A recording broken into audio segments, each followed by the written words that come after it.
Hi guys, இன்னைக்கு வந்து seismic wave எப்படி டிஃபர் ஆகுதுங்கிறத பார்க்கலாம்.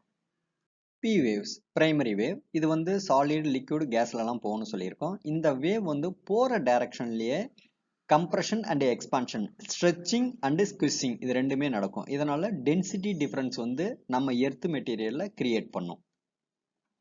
எஸ் வேவ் செகண்டரி வேவ் இது வந்து சாலிட்ல மட்டும்தான் மூவ் ஆகும். இதனுடைய மூவ்மெண்ட் டைரக்ஷனை சொல்லியிருக்கேன். அதாவது போற டைரக்ஷனுக்கு வெர்டிக்கலா வந்து இது என்ன ஆகும், வைப்ரேட் ஆகும். அப்ப அலை போல போகும் போற டைரக்ஷன்ல. அங்கேயும் வந்து பாத்தீங்கன்னா டென்சிட்டி டிஃபரன்ஸை கிரியேட் பண்ணும். தேர்ட் வேவ் வந்து சர்ஃபேஸ் வேவ். இது எப்படி ஃபார்ம் ஆகுதுன்னா, பிரைமரி வேவும் செகண்டரி வேவும் எப்ப எர்த் சர்ஃபேஸ் ரீச் ஆகுதோ அதனுடைய ரியாக்ஷன் தான் சர்ஃபேஸ் வேவ். இது எப்படி மூவ் ஆகுதுன்னா, அப்ஸ் அண்ட் டவுனாகவும் மூவ் ஆகும், சைடு வாக்லையும் மூவ் ஆகும். இதனால வந்து பாத்தீங்கன்னா டென்சிட்டி டிஃபரன்ஸ், இதனுடைய இம்பாக்ட் வந்து எர்த் சர்ஃபேஸ்ல மிக அதிகமாகவே இருக்கும். Thank you guys.